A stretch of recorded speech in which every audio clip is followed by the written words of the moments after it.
Tonight on NCTV5, we'll be bringing you week number 11. It's the it's the Ohio High School Athletic Association football playoffs.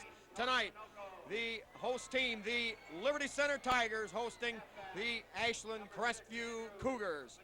Both teams coming in at 10-0. Jim, by the way, the only 10-0 matchup in the state of Ohio for the first round.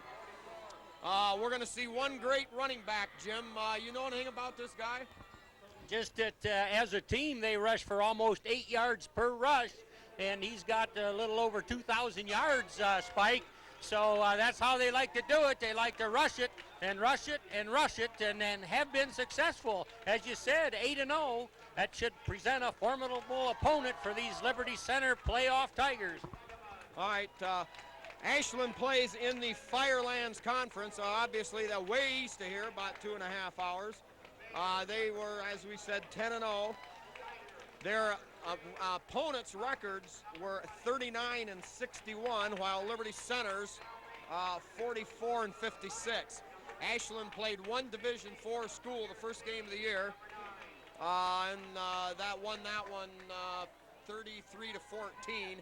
And then they had, I think, 2 5s and then 7 Division VI schools. They averaged 48 points a game, giving up about 4 points a game, while Liberty Center, on the other hand, averages 25 and averages giving up 10 on defense. The man to watch, number 21, John Stewart, gaining about 200 yards a game. All right, set to go here for the kickoff. It's Kyle Edelman, number 65, puts a short foot to it. Bounds around, picked up at the 28-yard line, looking for a little room. Hemmed in there, I believe, by Kyle Parasini, and hauled down at the 33. The Cougars will take over here. 1st and 10 in Liberty Center. Division 5, Region 18, first round action. Beautiful night for football, Spike. It's been rainy, but the rain's subsided about 3 o'clock in the afternoon, and the sun came out. The field looked surprisingly well for this point in the season. All right. The Cougars have a lot of offensive formations, a lot of different sets, but they favor the I formation. It appears right now that they're setting up in sort of a power I. No, not an I formation at all. Twin setbacks. There is the give to the fullback, and hauled down there by Nate Bear. Lucas Bodenbender. Yeah. Nate Bear and Lucas Bodenbender out there just strung that play to the wide and tackled him for about a yard gain, Spike. Yeah, Ashland comes in here known as a very, very, very quick team. Obviously, with 2,000-yard rusher averaging about 11 yards a carry, you know that he's loaded for Bear. All right, now they come out. The fullback, number 44, Mark Peterson on the left, Stewart on the right, wing back to the left. Here is the give. And finds running room. He's in the open and he's gone. Second play from scrimmage, 66 yards, and Ashland Crestview takes a 6-0 lead. He is quick, Spike. I saw that play kind of rolling through the Tigers' right defensive side, and Tigers bunched up pretty close to the line of scrimmage, and once he popped through there was no catching him. He had a few steps on everybody, and he is fast. He got yards in a bunch.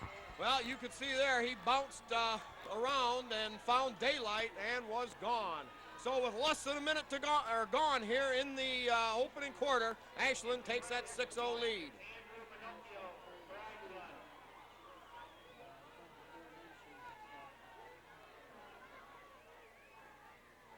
Snap is good, hold good, kick up, and good. So Ashland with 11:09 left in quarter number 1 ahead, 7-0. Well, Jim, we saw right away what speed does, buddy, and it kills. Yeah. Well, that's exactly right. And remember the Delta game with Liberty. Delta scored on their first possession, just took her right down through the Tigers, and boy, had everybody, kind of catching their breath. Well, after that, the Tiger defense had an answer for everything that Delta could muster. But, boy, they struck first and in a hurry, and they got to be a big surge toward their side of the stadium here, Spike. Well, if I remember a couple of weeks ago, Delta came in here undefeated, and they scored their opening possession on that side of the field. Now the Tigers, they'll go on offense and get their get a chance to get things on court for them. While we got a chance here, we'll run down a few of our sponsors. We've got Miller Brother Trucking with Skip Miller and Napoleon. Trucker's Paradise on the corner of 109 and 24, featuring their 57 different kinds of pies and also outstanding breakfast, dinner. They're there from 5 in the morning till 6 p.m. and then Saturdays from 5 to 2. Also, we've got Holgate Metal Fab with Jeff Spangler, Dave's Auto Service with Dave's Perry, Liberty Products with Terry Bowers, and the Sky Bank and Liberty Center. Now the booming kickoff hits down about the 10, picked up by Parasini at the 6. Parasini looks for running room and tripped up and hauled down there at the 20-yard line. Ball was ruled down on contact. Yeah. Spike, that's a good call. He was tackled. He tried to avoid that tackler and actually got up in the air a little bit, but he was down before that ball was loose. So right. Tigers get a shot here about on their 20-yard line. Yeah, good tackle there by the Crestview defender. All right, Tigers come out in their wing package. We've got Nate Zeiter, the tight end, on the right. Salmi, the wing back, on the left side with Ponton and Tip Lady in the backfield. Here gives the Ponton on the sweep, gets around the outside to the 25. Hit late. Oh, that's getting close, Jim. He was out of bounds. Kind of a cocky bunch coming in here, Jim, from all the reports we've heard. Yeah, well, and they appear quick, you know. That was the scouting report that we heard from time to time. We didn't know a lot about this team, but they are quick. Size-wise, not a whole lot different from the Tigers. All right, gain of 6 for Ponton off that sweep around the left end. Brings up 2nd down and 4. Now Salmi set on the right on the wing back package. Here's a give to Tip Lady. Tip Lady hit. Gets up to about the 28-yard line. It'll bring up 3rd down and short for Liberty Center.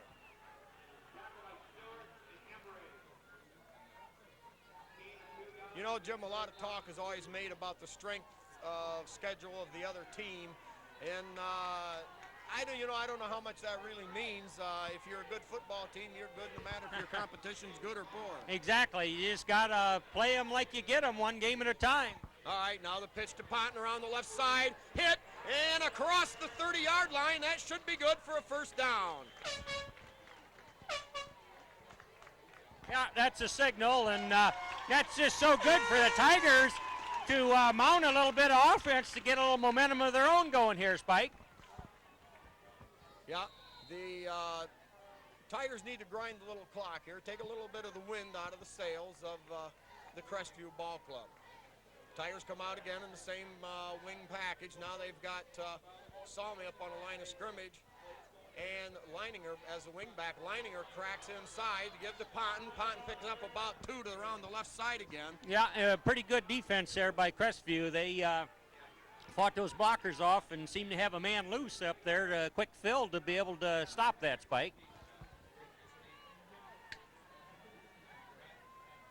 All right, we'll call it a gain of 3, 2nd down and 7. The ball at the Liberty Center's own 34.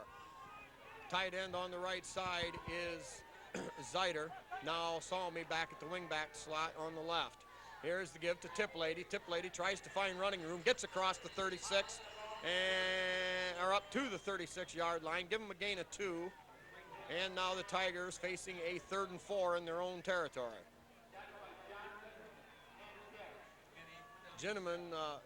Leininger, comes out. And now Kyle Parasini inserted as a wide out to the wide side with Tip Lady out there in the slot. Salmi down here as the wide out on the left side. Single setback is Ponton. Salmi in motion right. Myers, quick slant out there. To Salmi. Salmi out of the backfield, hauls it in, gains 3. But the Tigers now, with 1 first down, now facing a critical 4th and 1 in their own territory. Coming onto the field, number 6, John Collins. And I do want to mention, Jim, I picked finally, after all season long, I picked this up in the film over the weekend as I was dubbing tapes. Collins can punt with both feet and does it quite well. Well, that's amazing. I hope to see some of that at one point. Or punt with both legs. We'll call him Crazy Legs Collins. All right, back. Collins throws a fake, caught, and it's good for the 1st down. What a throw by Collins. What a grab by number 8, the quarterback, the up back, and that's set, and it's a Tiger first down. Boy, we've seen a lot of potential off that punt that the Tigers run. They like to show you this and show you that, and Collins is famous for his delay before he punts that. And what a pitch and catch, just enough for a Tiger first down. The Tigers go for it on fourth down early, Spike. Yeah, it took a gutsy call, and they came through. A great throw by Collins and great hands by Myers. All right, Tigers with that same set. Ponton Rice into the right side. Ponton high steps his way across the 45 and up to somewhere between the 46 and 47-yard line. A gain of 5 yards for Rodney Ponton. You know, par for the course in a Tiger team, especially a Tiger team headed to the playoffs. They have lots of wrinkle spikes and lots of things that we haven't seen during the course of the regular season. So we're liable to see something really special here tonight. All right, now the Tigers with the two tight ends set. Leininger on the left, Zeider on the right. Salmi, the wing back, outside the there. And now it's the inside handoff to Salmi battles his way across the 50, and it's very close to first down yardage. We got to call that a reverse of some sort, Spike. That was pretty fancy. We're going this way, we're going that way, and here comes number 2 with the ball. Yeah, one of the old staples out of the Tiger playbook, and we've got timeout for a measurement.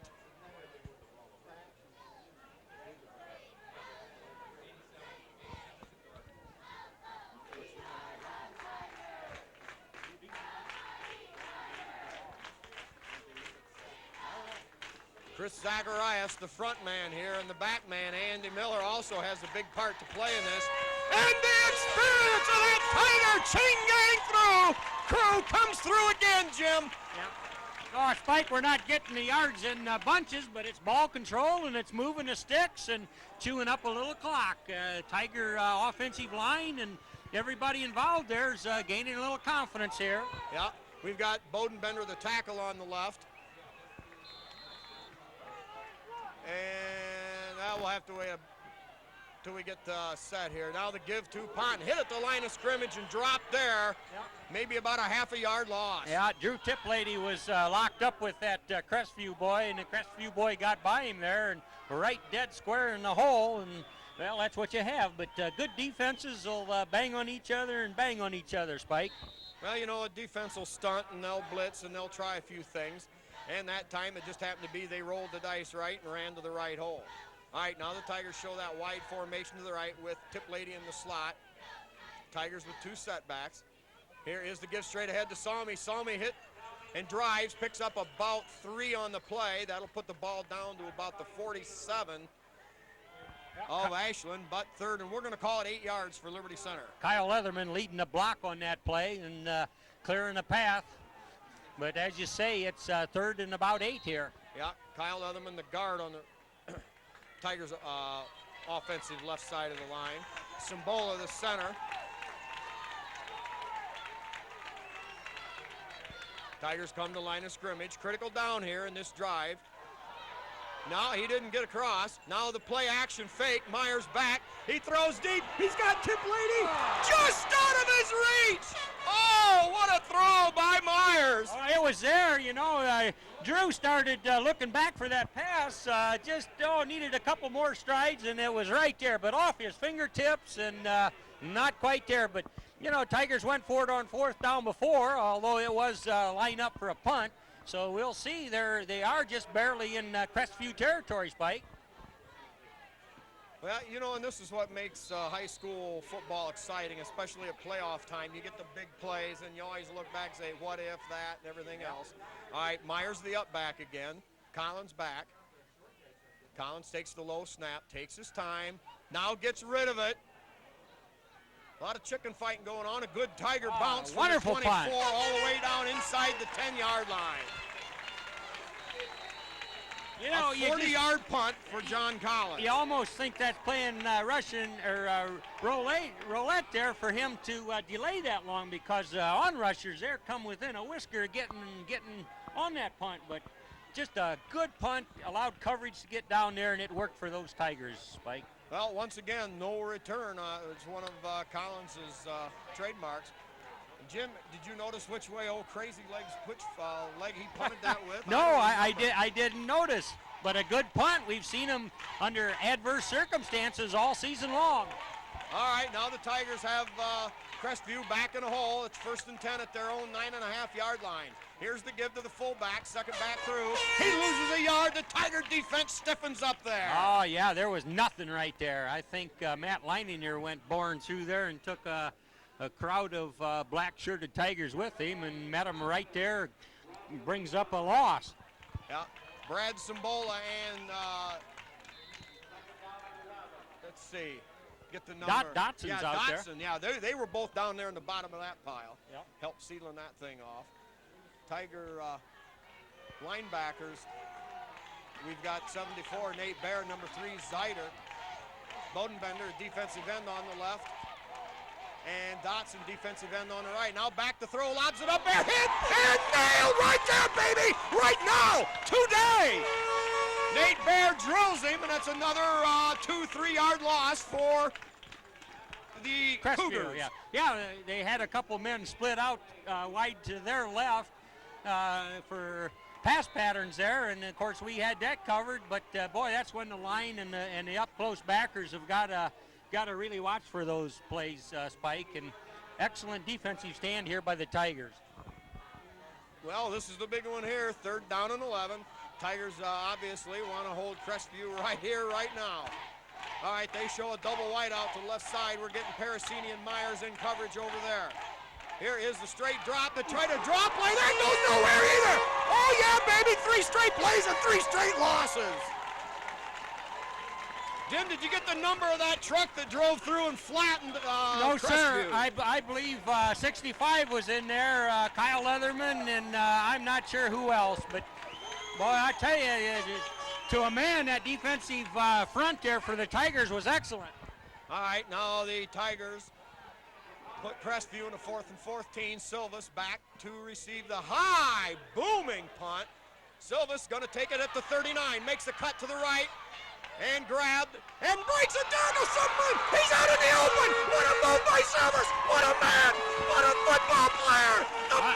Jim. Oh, that's that all-league freshman return man for the Tigers. Now against Archibald, he had a lot of nerve sometimes when he would better maybe just let the ball bounce. But you got to love his effort, and you got to love him trying to make something happen. And he shook off a tackle, and it looked like they had him penned in there. Got the Tigers a wonderful field position for this, their second possession.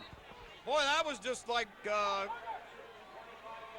Jim, that was just incredible. He was down. They had 4 guys at him wrapped up. There were plenty of Crestview guys around him. All right, Tigers show wing right. Here's the give to the first back through. Saw me straight up middle, and battles his way all the way down inside the 20 to the 15-yard line.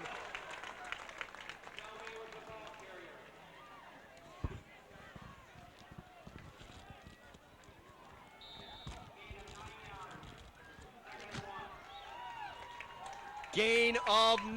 Yeah, Tigers set up real good. They're on about the 16-yard line there, Spike. Short for this first down. All right, wing package to the left. The backfield set to the left side. Give to Ponton. Ponton takes the deep pitch and battles his way forward down to about the 11. And good for first down yardage. Again, we're going to call it 5 yards for Rodney Ponton. Jim, the big key here is the Tigers have got a chance to get another first down. Yeah, and they're kind of having things their way ever since that touchdown play occurred for the Crestview. They had a big play, the first one from the line of scrimmage, but other than that, the Tigers been getting it done. All right, now the Tigers with the wing right. Defense creeping up. Here is the give up inside to Ponton. Ponton picks up maybe 2.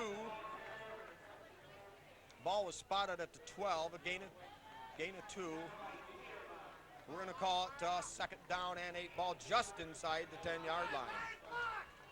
Well, no question this would be 4 down territory, so Tigers are going to just carefully rear back and execute what we've seen them do. But, you know, really the defense kind of been carrying the Tigers. They're down here where they got to score some. All right.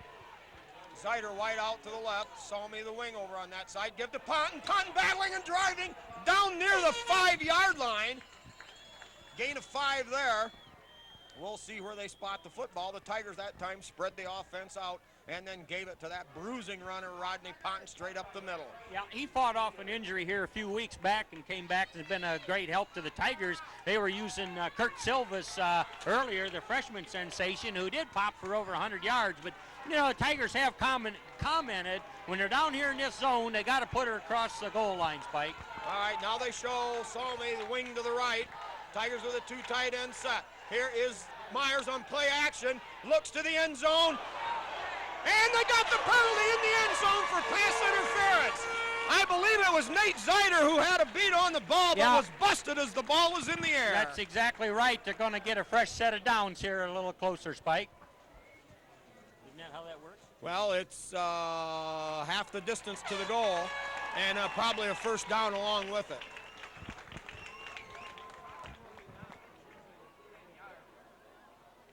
Ball was about the 6, so I'm going to guess it'll be first and goal at the 3. Yeah.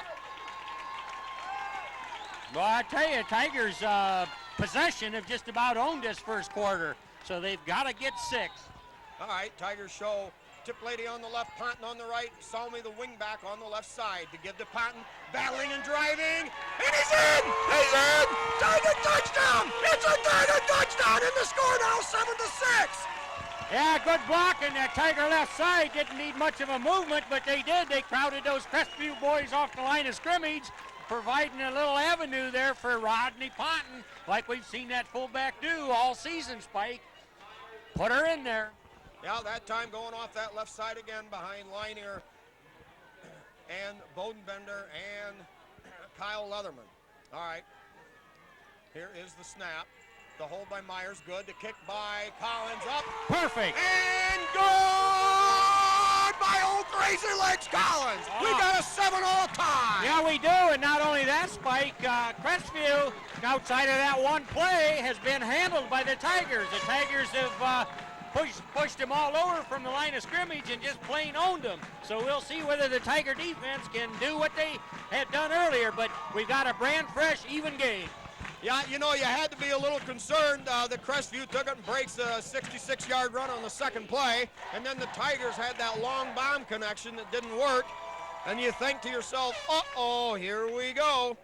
But then the Tiger defense, true to form, held the Cougars to 3 straight losses deep in their own territory, and with great field position after a spectacular return by Silvas, and now we're cooking again. Spike, as you pointed out, the Tigers giving up just under 11 points a game, but really some of that's when the reserves have been in and games were already well in hand. So this Tiger defense has a lot of pride, and they've been standing up when called upon against such teams as Archibald and Delta and, well, you name it. They've, when necessary, they can slam the door.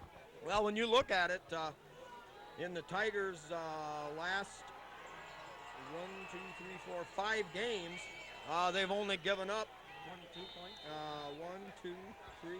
They've really only the varsity has only given up 4 touchdowns in the last 5 games. Yeah, so statistics are just that, statistics, but we got a football game. Line drive kick taken there at the 17. They go with the old umbrella deal. Ball loose, but I think they're going to rule it down again. Yeah, I believe he was down, but boy, they got to hang on that ball just a little bit. That thing dribbled out of there, but what kind of Baruski was that, Spike? They just kind of hide behind the pile, but they didn't hand it off. Same guy had it. Well, that's one of those plays that I think back in the early days of Coach Linger and the Tigers had something like that. I don't know, what was it, 10, 12 years ago, so. Yeah, we used something like that on a point after touchdown, didn't we? I believe that's what it was. All right, now the key man again to watch, number 21 in the backfield. They give to the fullback straight ahead. He fumbles it, but again, I think they're going to rule it down. Gain of about, we'll call it 3, maybe 4 on the play. Well, I believe Lucas Bodenbender, Kyle Leatherman, and Matt Leininger was across that line of scrimmage in the backfield almost when that handoff was occurred. But you know what? Even that first play that went for a touchdown, I think we were through there so fast, Spike, that once he popped just 2 yards behind the line of scrimmage, he practically was gone. Well, yeah, it was one of those quick plays, just like if you happen to see the Lion game when they popped that 96-yard run against Detroit. The Cincinnati Bengal running back, Dillon. Fumble! Now there's a fumble. And that one, I think, is recovered by Liberty Center. I think. Tigers have it.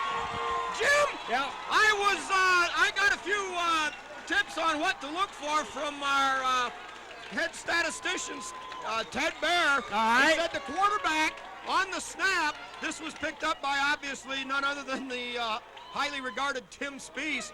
Their quarterback takes a step straight ahead. Wow. On the snap. Okay, Now so the idea is they're double teaming the center, knocking him back into the quarterback, and that's how the Tigers forced a fumble. and this whole series, the Cougars were bobbling the ball every time. Now Salmi comes in motion toward the football. They fake the handoff to him. Myers back, has time. He throws the home run ball deep for Parasini. Gone! It's gone! It's a Tiger touchdown! It's a Tiger touchdown! It's a Tiger touchdown!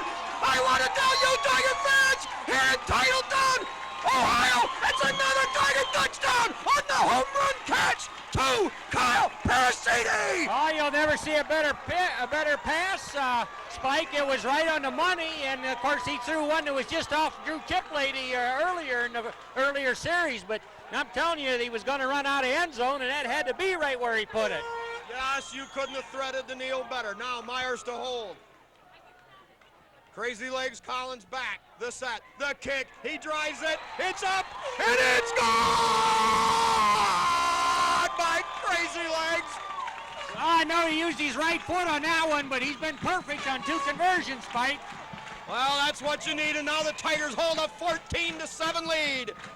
Coming back strong here in this first quarter. Jim, the offense has been a little south here in the last 3 or 4 weeks, but the Tigers come out tonight using a total team effort between the O and the D, and they lead it by a touchdown. Yeah, absolutely, Spike. And I tell you, this Tiger team of 2001 here went undefeated during the regular season, and there's only been a total of 4 Tiger teams to accomplish that feat. So these Tigers bring it, and we're seeing some of that tonight. The offense maybe has been a little sputtering, as you say, the last several weeks, but the defense was carrying them. Well, I think the offense is here to show what they can do tonight. Hey, and I tell you what, you can't say enough about that catch by Kyle Parasini. Myers launches this long, high howitzer shot. Yep. Parasini's got the defense beat. He knows all he has to do is catch the ball. And I tell you what, sometimes those are the hardest catches of all to make. Yeah, excellent concentration, and Tim was right on target with both those long-distance throws. So, boy, a passing attack, which we've seen from time to time, but, man, when you need it, you got to have it. All right, now Leatherman kicks. He hits that low line drive. That heads out of bounds at the 30. I imagine Liberty Center very conscious of the fact number 21 not getting the football on the kickoff. Yeah, I think that's a good trade-off. Go ahead and set him up with decent field position, but keep that speedster from handling it back there. Yeah, and so far on offense, you know, he's only touched the ball a couple of times.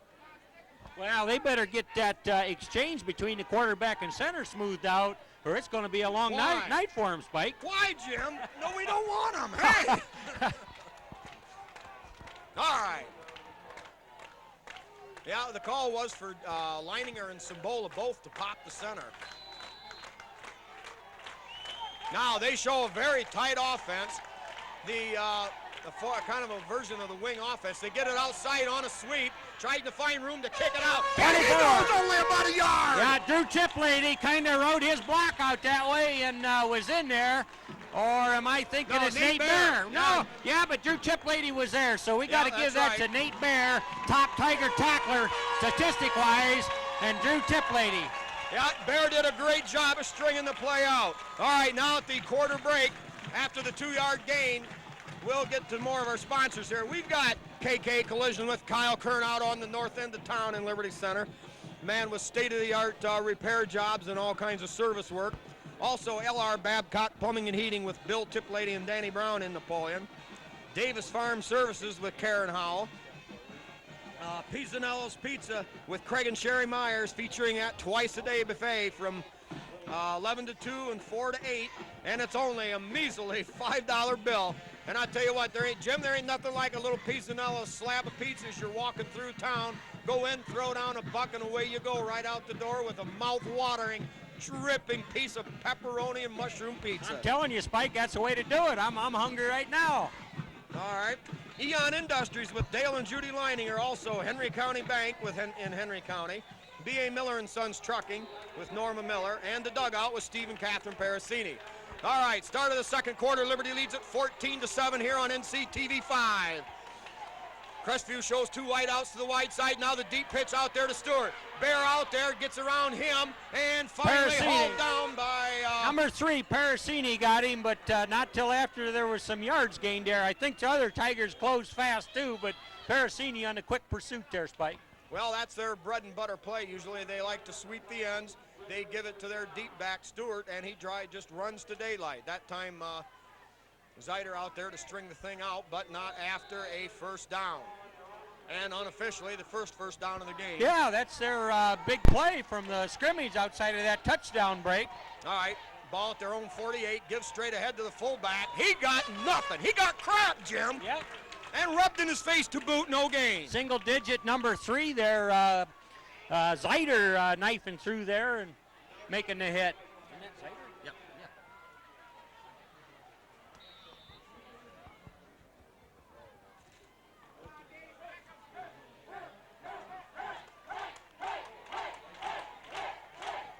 All right, now they come out with a more or less a full house backfield. Here is the deep pitch to Stewart. Hey! Down!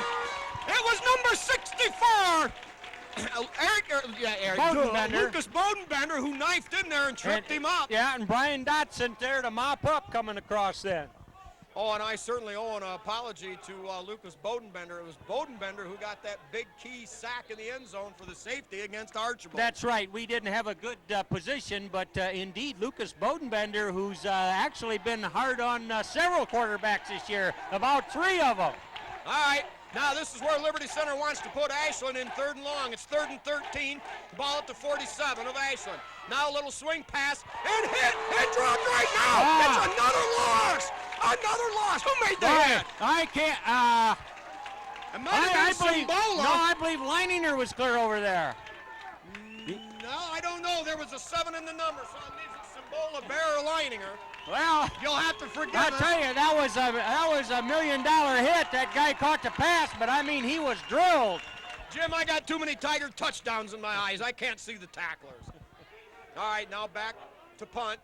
Last time it was a high boomer. This time, very good hang time. Silvis has to let that drop. It takes a Tiger roll backwards 5 yards, and Liberty Center will take over at their own 34-yard line. 9:51 to go here, period number 2. It's Liberty Center, 14, and Archibald Crestview, 7. All right, a few more sponsors here after we knock that ladybug away. Dave's Running Shop in Dowla. Also Swanton Welding with Norm Zeider. Speece Trailer Court with Rick Speece. Meyer Baden Hop Insurance with Bob and Marge Jurassics. And also Liberty Hardware with Randy and Velma Hall. All right, Tigers show 3 wideouts, 2 to the right side, the wide side. Now Salmi in motion. Here's the fake to Pond. Here's Myers on a keeper. Myers cuts up inside, a block by Bear. And also, Nate Bear mostly leading the way there along with Ponton. Yeah, Ponton around there to help him there, but just a pure carry all the way, but nice roll out and 8 yards right now. Jim, you know, the Tiger offense is really hitting on all cylinders right now. They're everybody's carrying out their assignments. Everything looks smooth. You know, that's what helps set up the long play-action touchdown pass. That's true, and they're got a fresh wrinkle here once in a while. Now Salmi in motion, give to Ponton. Ponton rambles forward for about 6 yards on the play, and it's another Tiger first down up to the 47-yard line. Yeah, they ran that play-action fake to Salmi on that inside reverse like they ran before. Yeah, well, that's it. The wingback reverse. Yep, and when there's some motion in a certain direction, that gives you plenty of options for later on, and Tigers use all of them. All right, Tigers gaining a little bit of field position now on their own 47-yard line. 8.5 to go here in quarter number 2. Now Salmi back in motion to the football. Here's a give straight ahead to Ponton. Ponton takes a tackle, battles, and drives, and thunders his way across the 45 to the 44, and we're going to call it a gain of 9. Spike, the Tiger offensive line is just plain dominating the Crestview line now. I mean, they're just having it their own way, just moving them back 3-4 yards, and of course that creates a hole, and fullback Rodney Ponton's had that kind of blocking just about all season. Yes, he has. Very good. Uh-oh, now we've got a whistle. No, timeout, Crestview. So the score here with 8:25 left in period number 2. Liberty Center 14 and Crestview 7. And a few more sponsors. We'll try to get these caught up. We've got, like I said, Liberty Hardware. They're trademarked the Martin Senior Paints. Also Liberty Center Masons Lodge. The Liberty Center Athletic Boosters. We've also got our old familiar Donnie Sharp and John Slago Dirty Stinking Rotten Yellow No Good Penalty Flag Club. We got Herbie Murdoch along with his grandson Scott Judge. Also Al Simbola, uncle of Brad Simbola, number 70, and a special thank you to a good old Salt Tiger fan, Roy McGarry, and also one for old buddy Aubrey Kessler, who catches every one of these games off TV5. Also now for the parents, we've got Louie Miller, along with, what is her name, Jim? And don't you dare mess this up. I think it's Maribel. Maribel and Nola May. Get out of here. All right, Nola May be your mom? All right, here we go. We got two wide outs to the wide side, the left. Parasini wide to the short side right. Salmi in motion toward the football. Now the fake to Salmi. Myers back, gets rid of it out there and throws it away. Good job by Myers just to get rid of the football. That's exactly what he did. There were 3 coverage men right out there, and there's no way he wanted to try and pinpoint that in there, so he just lofted it out of bounds. And I'll tell you, if there's a better senior quarterback around that's only played 1 year under center, you show him to me, Spike. I mean, this guy's been getting it done. Not only that, Tim Myers audibles almost a third of the time. All right, now the single setback is Ponton. Salmi comes in motion toward the football. Here's the give to Ponton. Ponton tripped up there, but he's got first down yardage down to the 42. Well, Crestview having a hard time of staying on that line of scrimmage with this Tiger team. I mean, we heard all about their quickness. That's what they said. But, boy, somehow the Tigers are getting it done on the line right now, Spike. Jim, that's called execution, desire, you name it. This Tiger team clicking right now on offense. Now the double wide outs to the right side. Salmi now in motion. Uh-oh, bobbled there by Myers, and his alertness turns it into about a 3-yard gain down to the 40-yard line. Yeah, I almost think a pitch might have worked there, but boy, if there's anything not right, then you have to have that leadership telling you what to do, and his instinct says pull that thing down and go forward with it. Yeah, good point, Jim. I think definitely it was the case. Not sure which way it was going to Ponton or Salmi, but instead Myers turns it into a positive, and on the 40-yard line of your opponent, certainly that was definitely the right thing there. We've got Leininger, the tight end, eligible on the left side. Salmi in motion, cuts it up inside. Ponton looking for running room. Uh-oh, we've got a flag on the play, a late flag. I think Tigers might do okay there. And Nate Bear kind of missed a block right there, and of course that's going to be bright for all TV5 viewers, but he doesn't miss many of them. I'm telling you, Spike, I've seen him really get it done, but more of that flag's going to be on the Tigers. Yeah, stinking rotten yellow penalty flag. There's no good time to have a penalty, I wouldn't think, and especially when you're looking at one that just gets marked off 15 yards from the spot of the foul. But I can think of worse times to get a penalty. Oh, Jim. yeah, well, they get that down over, even though they've got a half mile to move the stick time.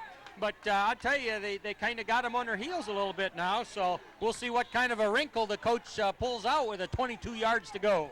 All right, Tigers with that, yeah, 1st and 22, ball at their 46. Myers on a straight drop, setting up the screen, and thrown slightly behind Tip Lady. Tip Lady had to reach back. It was a catchable football, so you can't put the blame really on either football player. Yeah. Well, then it's 3rd and a mile. All right, good call for the moment. You know, as you look at that, that's how a penalty, it just looked, Tigers were just a rocking it right toward the goal line there, and boy, a big penalty at the wrong time, that can stop you dead for just a little while, Spike. All right, now the Tigers are going to go with a relatively tight formation. They got a double wing-back package with Tip Lady and Salmi.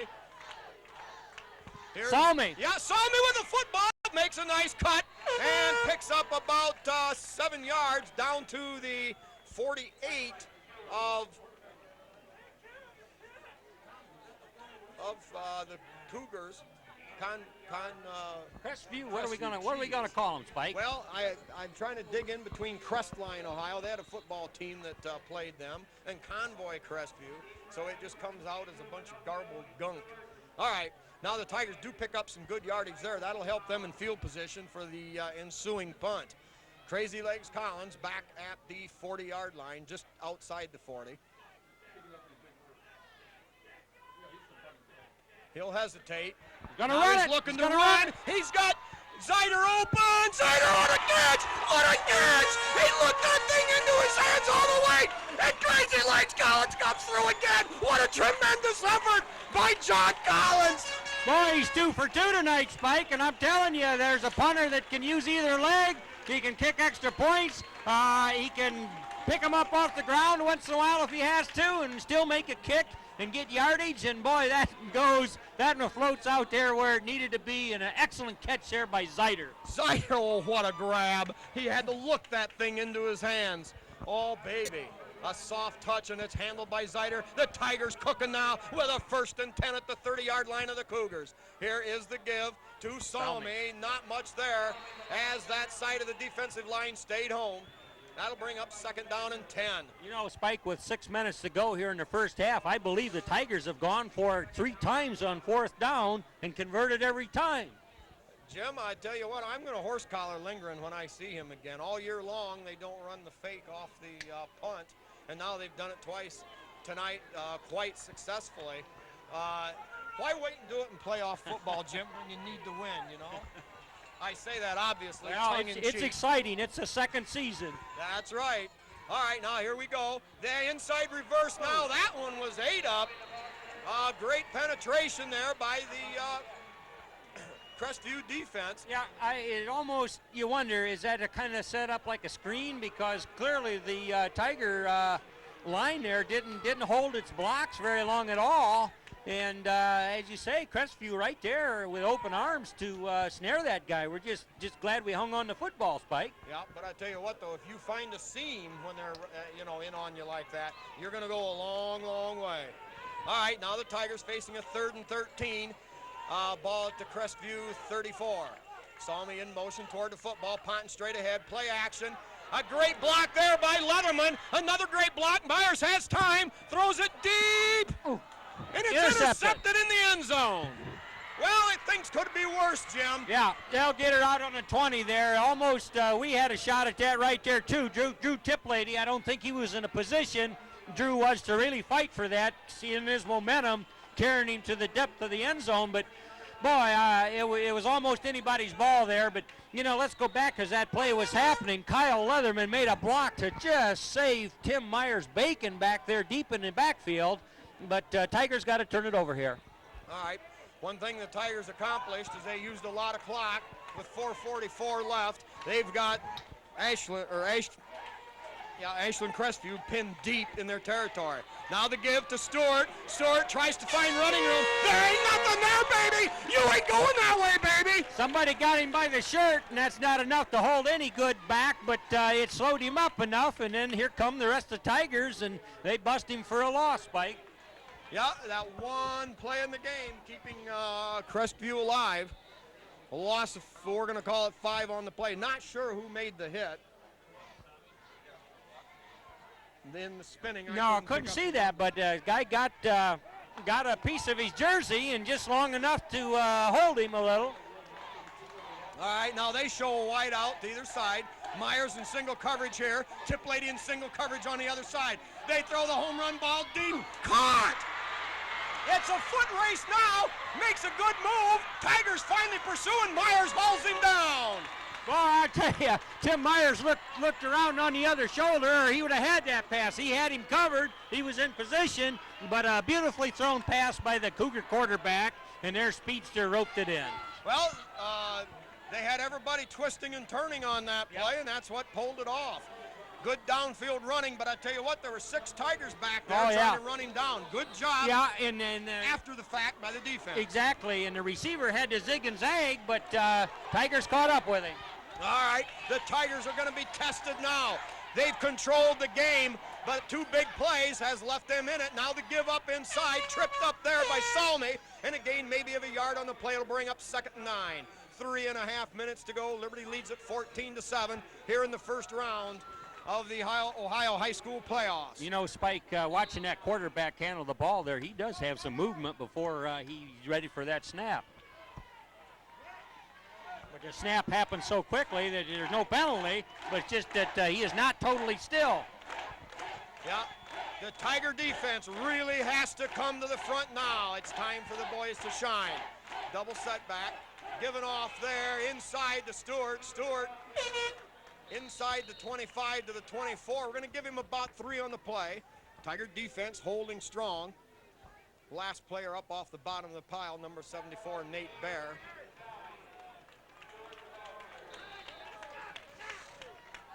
Two minutes and 40 seconds. The Crestview attack based on the run, not the quick strike team, although they had to go to the air that time in a passing situation to get that long first down. Now they show a double wide out to the left. Single setback is Stewart. Here's the pitch to Stewart. Now a throwback, and that's in trouble. The ball loose and hit there by Nate Bear and down. Yeah. A huge loss for Crestview. Nate Bear on the hit, but also Drew Tiplady there to keep anything from happening. But boy, that ball was on the carpet for a while, Spike. Jim, you know what made that go to pot? The Tigers penetrated very quickly to the point there were so many black shirts in the backfield.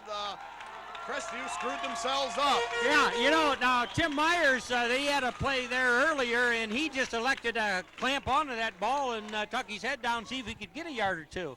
And as we watched this play unfold, Crestview should have done likewise and not gone for anything fancy. There's just too much congestion there. Well, the Tigers, with the exception, like we said, of those 2 big plays, the defense playing exceptionally well, holding in the ball carrier. But on the other hand, when you're a big play team like that, you go ahead and, you know, that's what's going to keep Crestview in this game for a long time. No question. Is their big play capability. Yeah, it's very apparent they do have speed, and when they get a step or 2 on defense, well, then that's how she is. Katie bar the door, they're going to score. But I like this containment that the Tigers are playing, and for a team that comes in here rushing almost 8 yards per carry, they're not getting it tonight, Spike. Oh, no. Oh, no. All right. Minute 59 left in the half. 4th down and 13. The ball on Liberty Center's 31. Crestview rolls out. Pressure by Zeider. He has to get rid of it to the fullback. Kyle Lerman. Right there by number 65. Kyle Lerman, who got out there from his inside lineman position and made the hit for only a 2-yard gain. Great pressure by the Tigers. Brian Dotson was one of them. I didn't get the number of the other, but 2 Tigers right there in that quarterback's face, and he threw a short pass, but well covered by Kyle Leatherman. Jim, that be number 3, the quiet man, but the very rough and tumble guy, Nate Zeider, a man among men on the football field. Indeed, they rushed well there. All right, Tigers show Parasini and Zeider spread wide to the right, or Salmi, excuse me. Salmi in motion, and the give going the other way to Ponton. Ponton behind Bear, cuts it outside, breaks a tackle, and picks up an extra 3 up to the 35. A gain of 5 for Liberty Center. Good hard run by Rodney Ponton. Had to use some stiff arm action there, and big chunk of yards. Tigers with an eye on that clock, Spike, 1.5 minutes. Yeah, Rodney Ponton did a great job that time of riding the hip of Nate Bear, number 74. Now Ponton comes off. Going to call a timeout here by the Tigers. All right, now to get some of the rest of our parent sponsors here. We've got Mike and Linda Simbola along with their daughter Christy for their son Brad. We've got Dave and Karen Muller along with Todd and Jason for their son Kevin. Rich and Pat Myers for their son Tim. Dale and Judy Leininger along with Dawn and John Bender for their son and grandson Matt Leininger. Also, we've got Mike and Janet Bodenbender along with Katie and Emily wishing their son and brother Lucas Bodenbender good luck. We've got Bob and Julie Shaddy. Also, Greg and Deb Westoven along with Lynn, Katie, Sean, and a name you might remember from the past, Troy Westoven. Also, Bill and Lisa Tiplady along with Aaron, Tyler, and Evan for Drew Tiplady. And Bill and Betsy Zeider for their son, the quiet man, number 3, the man among men, Nate Zeider. Also, we've got that vaunted group, that highly held, highly esteemed group of football experts, the porch coaches. And we'll get to those individual names after this play. Tiger show Salmi to the wide to the short side, and Zeider spread wide to the left side, the wide side. Here is the give to Silvis, I believe. Silvis, 27. Yep, picks up a yard up to the 36. Clock running with 1 minute and 14 seconds left in the half.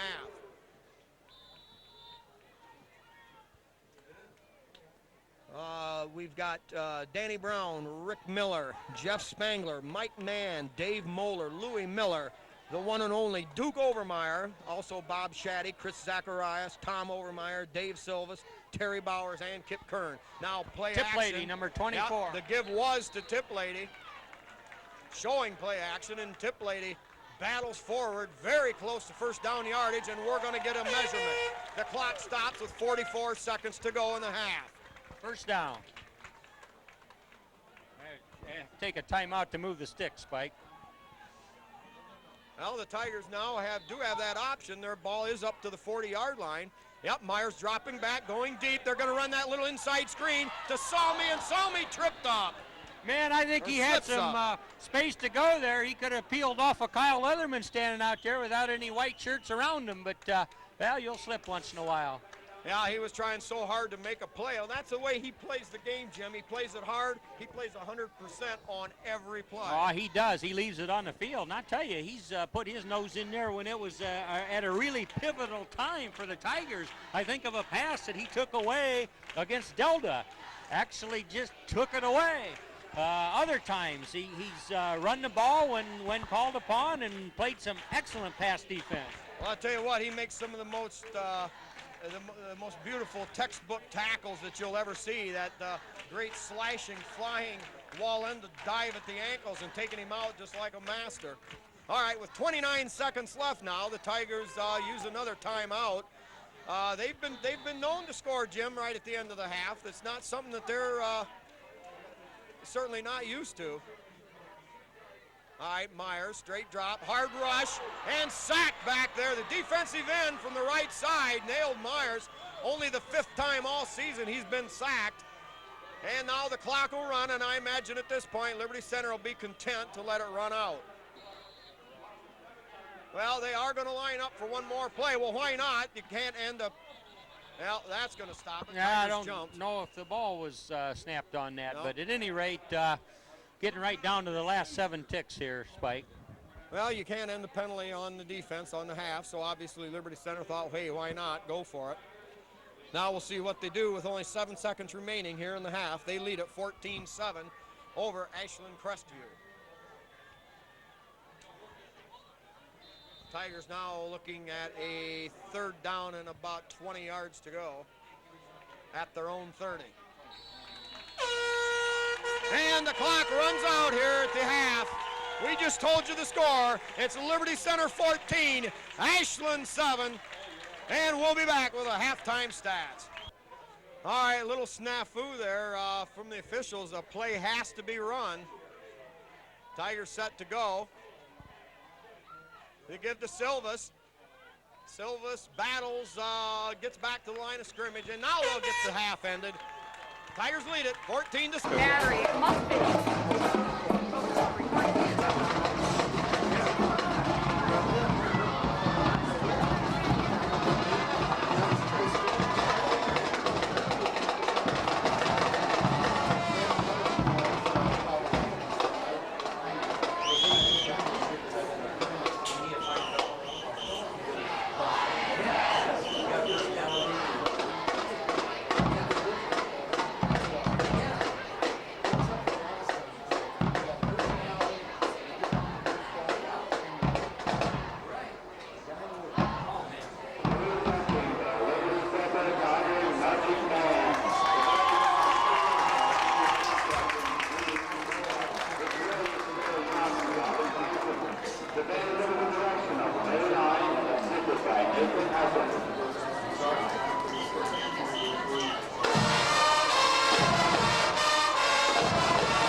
start of the second half here with that Liberty Center lead at 14-7. A few of our stats here. Comparing the teams in first downs, Liberty Center 3 passing, 5 rushing, 1 by penalty for a total of 9. And for Crestview, only 2, 9-2 in first downs for in favor of Liberty Center. Liberty Center 82 yards on the ground, and Crestview 71. The Liberty Center in the air 55, and Crestview 58. 2 big plays highlighted Crestview's attack. Well, all right, back to action here. Here's the kickoff, high, end over end, coming down to Parasini at the 13. Straight up the side, breaks one, takes a big hit, stays on his feet, and spins his way up to the 34. A good, gutsy return by Kyle Parasini. Yeah, no question, Spike. He got banged hard there, but you can't just bang on the Tigers. You got to wrap them up, and they didn't do that initially, and so he sets the Tigers up with pretty good field position. Yeah. We'll get the stats as we go, but to make a long story short, time of possession in favor of Liberty Center by 15 minutes to 9 minutes count, and that the key to the game so far. One of the big keys. All right, Tigers come out with Salmi in the wing package on the left side, Ponton on the right, and Ponton takes the handoff, tripped up in the backfield, but he gets up to about the 35-yard line, gain of 2 on the play. It'll be second down and 8. Liberty Center altogether ran 37 offensive plays to only 18 for Ashland. Liberty Center 137 yards of offense, and Ashland 129, albeit 66 on one carry and about 40 on the other pass. Yeah, 3 big plays for Ashland. Ponton bounces off a tackle, battles his way up a couple of yards there. That makes it third down and about 6. You know, Jimmy only got 2, but that extra 2 at the end makes it a lot easier to convert something here. Tigers with a third and a long 6 at their own 37-yard line. Yeah, statistically, it's just a wonder the Tigers didn't get a few more points that first half, but they pretty well owned them outside of 3 big plays, as you talked about. All right, Tigers go with a double tight end, wing back set, give straight ahead to Salmi. And he's got maybe a couple up to the 39. That'll bring up 4th down and a long 4 yards to go. In this initial series of the second half, the Crestview defensive line made some adjustments, Spike. They're playing pretty hard up on the Tigers right now. Well, they're going to have to give it their all, Jim. You know, you got to wonder if they're how long they're going to last, if they'll start to wear down. All right, Collins back to punt. A dangerous situation here. Collins fields it, gets it off with the left foot this time, and caught there at the 30. We got a flag on the play back there where Collins handled the punt. You know, just the fact that he changes foot makes it difficult to block, Spike, and they think they got a beat on the block, but not happen. That's exactly what it was. It was running into the punter, and I think that makes a difference there. Yeah, you're right, Jim. Well, a personal foul will go against Ashland. One of them stinking, rotten, yellow, dirty, no-good penalty flags. Boy, it's got me crying. That keeps the Tiger drive alive, and man, oh man, for Crestview, they had a stop there, Spike, so this may go down as something fairly key here. Also, here's another point. The Crestview boys, numbers-wise, don't have them on the sidelines like the Tigers. No, not even close. All right, Tigers come out with a wing package to the right, tip play to the wing over there. Here's the give to Salmi. Salmi bounces off a hit, but all he can get back is to the line of scrimmage. Like you said, Jim, that Cougar defense really firing out here. Yeah, well, you know, that's good coaching. When you see what they've been doing to you for the whole first half, if you've got plenty of good people spread around that see that, there's got to be an anecdote for that, at least temporarily. Yeah, well, they've still got 8 men up in the box. Here's Salmi with it around the right side, makes a nice cut into the open, bounces off his own man, and bounces his way all the way down to the 30-yard line. Boy, he followed his interference, Spike. There was a hole there, but I mean, he just danced through there and stayed right with the Tiger black shirts, took them as far as he could go. 16-yard pickup for Dustin Salmi. You know, he took the handoff and found his seam up inside, and he hit that thing like a rocket.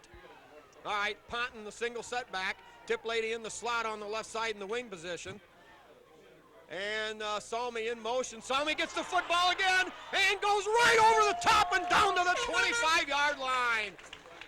Gain of nearly 6 on the play, and the Tigers moving it here. That penalty on Ashland may prove costly. Oh, man, they had to stop there. You know, it was clearly position of the ball, a punting situation, but no, sir, John Collins mixed them up. All right, now they show Salmi out on the wing on the left side. Ponton the single setback. Tip Lady the wing on the right. Salmi in motion. Here's a give to Ponton. Ponton cuts up inside, a great block. Stays on his feet. He's at the 10. He's at the 5, 4, 3, 2, 1. It's a Tiger touchdown. It's a Tiger touchdown. It's another Tiger touchdown. They go ahead 20-7. What a crackback block on the inside to spring punt, and then the Thundering Herd broke a couple of tackles and drove his way into the end zone for 6 more. Oh, Jim, with 8.5 to go in the quarter, it looks a little bit better now for the Tigers. Oh, it does, Rodney Ponton. I mean, you don't see him any prettier than that. He just smelled that goal line, banged here and banged there, and then a good block, as you say there, to spring him, but good hard run. Number 20, Rodney Ponton. Oh, they run the fake, pass into the end zone, caught by Zider, good for the 2-point conversion, 22-7. 22-7, the Tigers score again. Well, we're seeing a lot of angles and options in sarsaparilla from the Tiger offense, whether we're talking point afters or just in their general moving the ball up the field, Spike, and that is playoff football. You know, there's plenty of game films to see what you did all season long.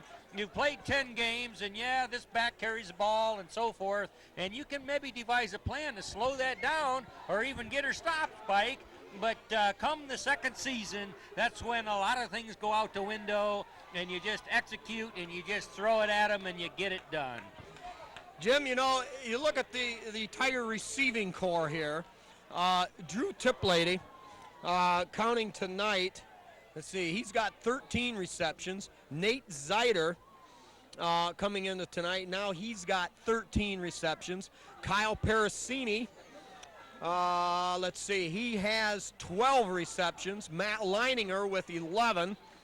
And Dustin Salmi now with 13. Now you talk about balance. Yeah, they're spreading the ball around, right?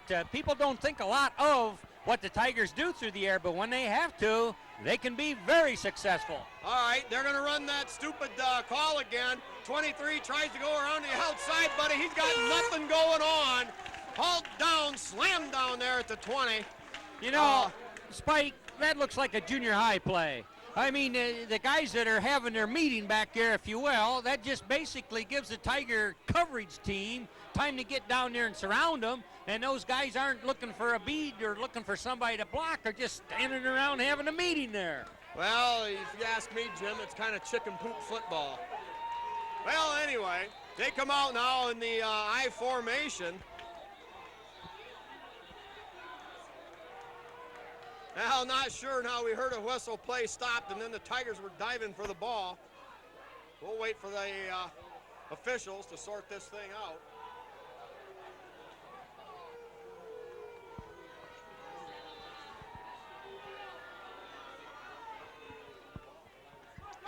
All right, now the give off that left side to Stewart, and Stewart hauled under a sea of Tiger tacklers. Yeah, that whole right side over there for the Tigers were there to meet him. Dustin Salmi getting up, Kyle Parasini on Phil, Brian Dotson there.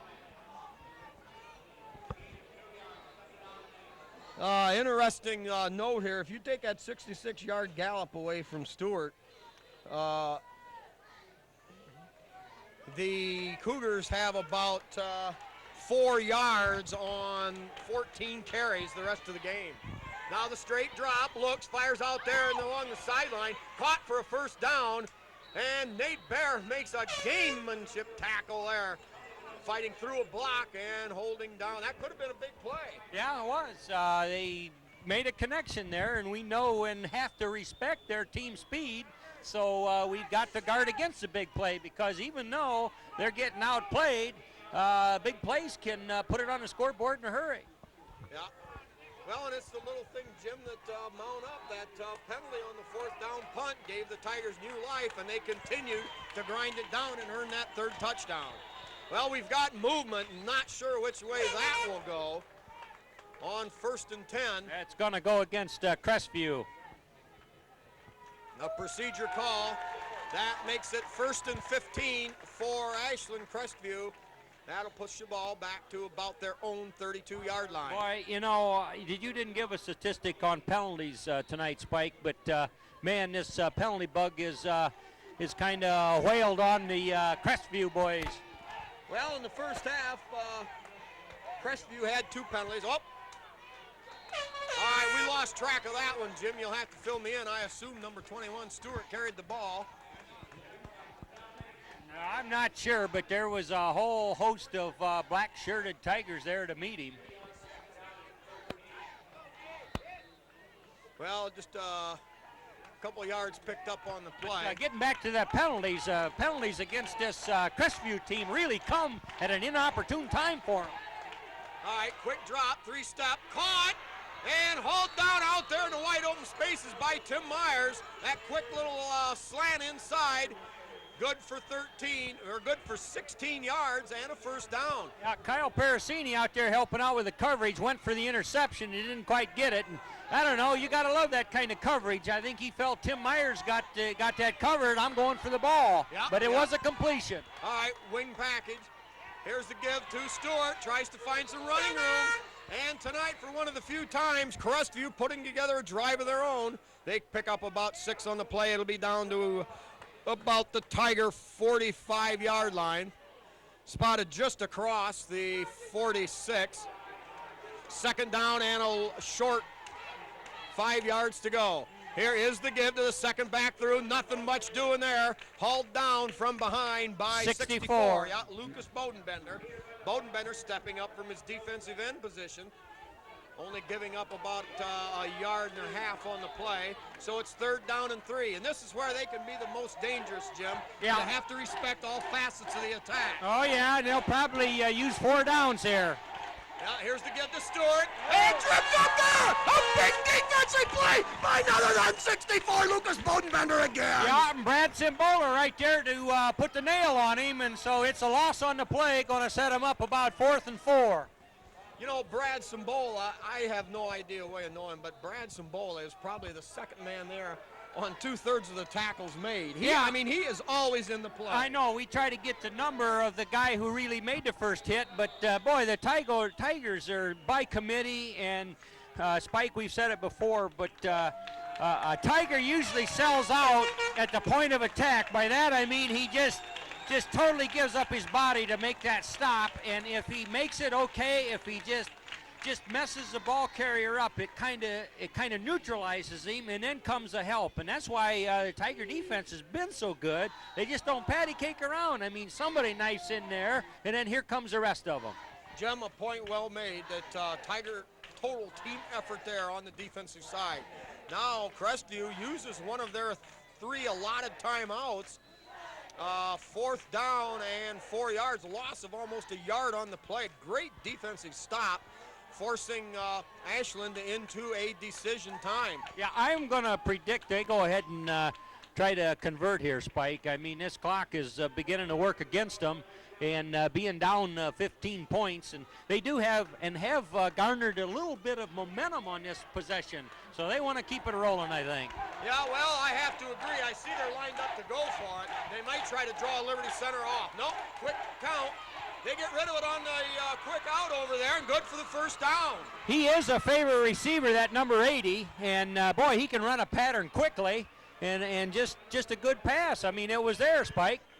Well, but the good thing about it, the Tiger defense is forcing Crestview into something that they really don't want to do as bad as run the football, but they want him to throw the short pass, go the length of the field at a long distance time. Now they rush to the line of scrimmage, trying to conserve clock. Here is that pitch to the outside. Stewart, that time finds a lot of running room around the outside. He picks up about 13 and carries the ball all the way down inside the Tiger 25-yard line. Now Crestview have got the Tigers on their heels right now a little bit, Spike.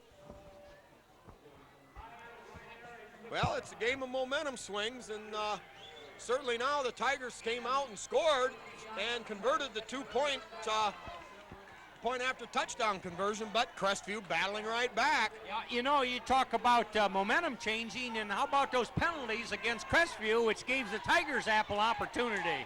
All right, now the Tiger defense, like they did at the end of the first half, has got to find a way to stiffen again. Slowed down, hold down, and lightning on a big bulldog hitting the backfield. Stewart goes down for a loss of 6. Oh, yeah, it was Zider getting back there early, kind of making number 21 for Crestview do a little dance back there, and by that time, big old Matt Leininger had him, and then that was it. Well, second down, and we'll call it 16 yards to go. Far enough now they have to start thinking pass. On the other hand, you know, Stewart explosive. They'll look to go around the end. Now a little inside dipsy-do, and hauled down there, I believe, by number 65. Kyle Leatherman. Yep. Playing a solid game for the Tigers. You know, there's a bunch of seniors out there, and they know, Spike, it's now or never. You either get it done, or that's the season, that's the career. But boy, they are. They're exhibiting leadership and just making it happen here for the Tigers. Well, that block of granite, Kyle Leatherman on a big, strong hit there. Now straight drop, grab by Samoa. Chicorino! Brad Samoa on the big play defender for the Tigers comes through again. Jim, it's a loss of about a dozen. Put that in your pipe and smoke it, Cougar. Oh, that was huge. Number 70 poured through there, and the quarterback got his arm up like he wanted to pass it. He was backpedaling as fast as he could, but Brad had him, and he ate him up for a loss. 23 yards. 23 yards away from the stick there. Boy, Jim, he come pouring through that line of scrimmage. Now fourth down. Tigers have to look to play a little prevent here. Here is the drop back.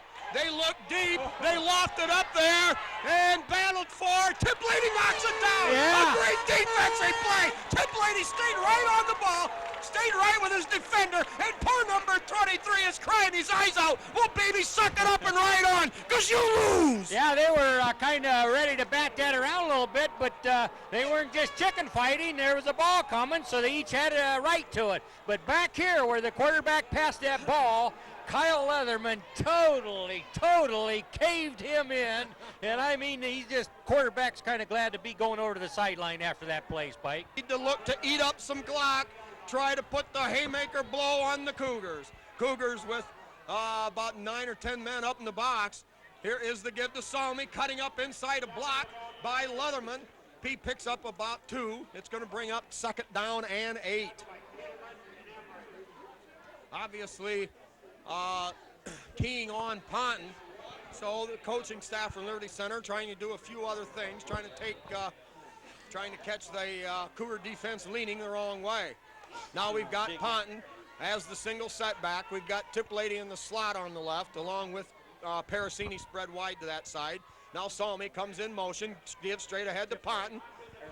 Yeah, Ponton good for maybe a yard on the play. It's going to be third down and 8 for Liberty Center. That will give him 2. All right, Kurt Silvas, freshman sensation, going in to replace Drew Tiplady now at the halfback position. Well, now that you, as a Tiger Brain Trust, Jim, with a 2-touchdown lead, do you try to go razzle-dazzle or just try to continue to chew clock? I think they want to move the sticks somehow, Spike. All right, there goes Silvas. Silvas has got it, cuts up inside a block, rails, and he's very close to the first down. Pickup of about almost 7. It depends on the spot. But nevertheless, it's close enough the Tigers will take a shot at it. But man, that fella's quick. It looked like he was tackled. It looked like his nose was 6 inches off the ground, but he squirted ahead and almost moved the sticks. That freshman sensation, Spike. I mean, this guy is hungry, Jim. I mean, he goes like there is no tomorrow. Now, once again, the pressure put on the Tiger chain gang. The ball, the nose of the ball across the 45. Here it is. It's close. First down! First down! down!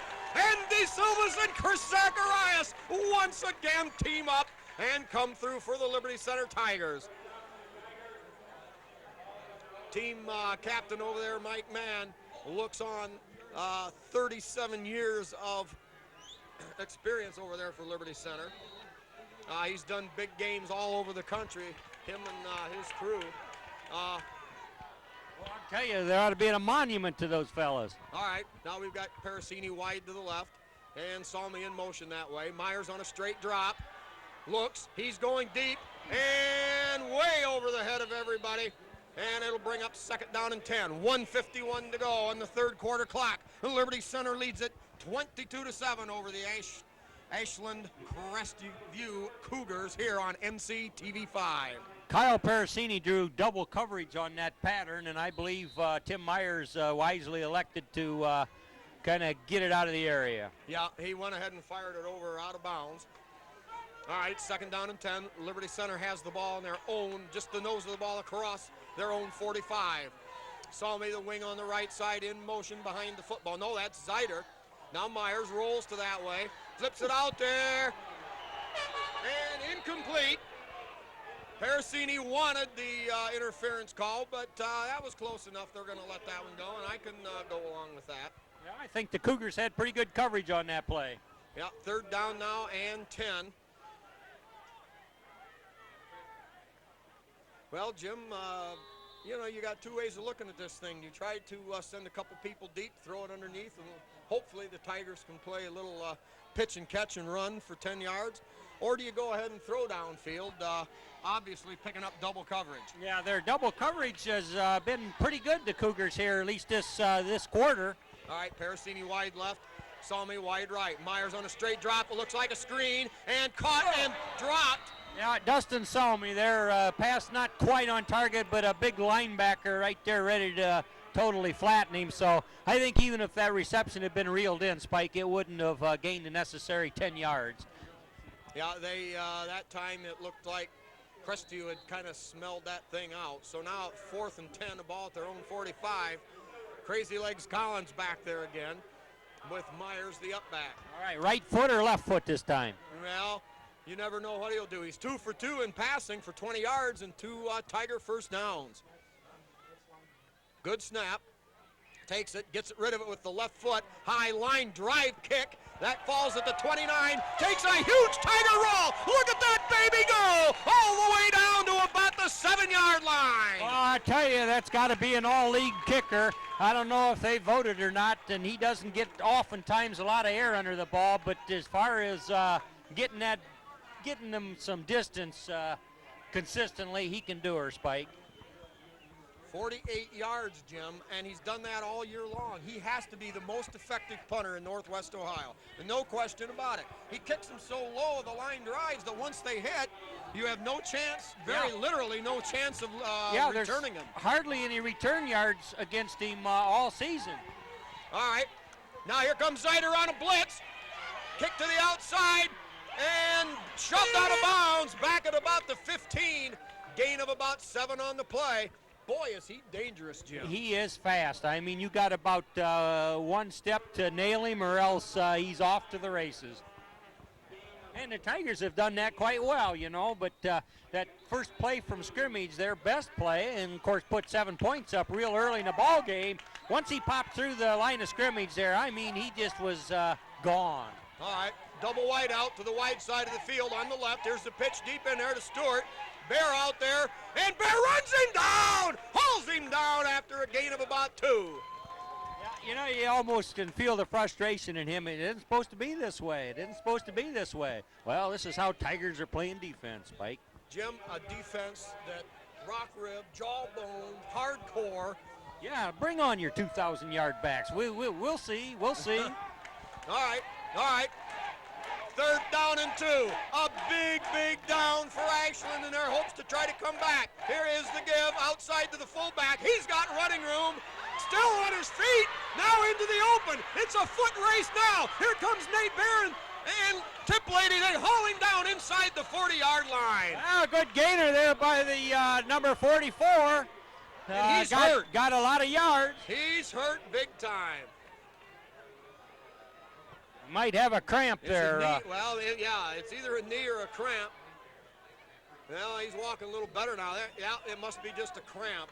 Boy, good pursuit by the Tigers. I mean, he knew they were coming, and, well, they did. They caught up with him about on the 45-yard line, but a couple big plays. They've got several guys that can bust it, Spike.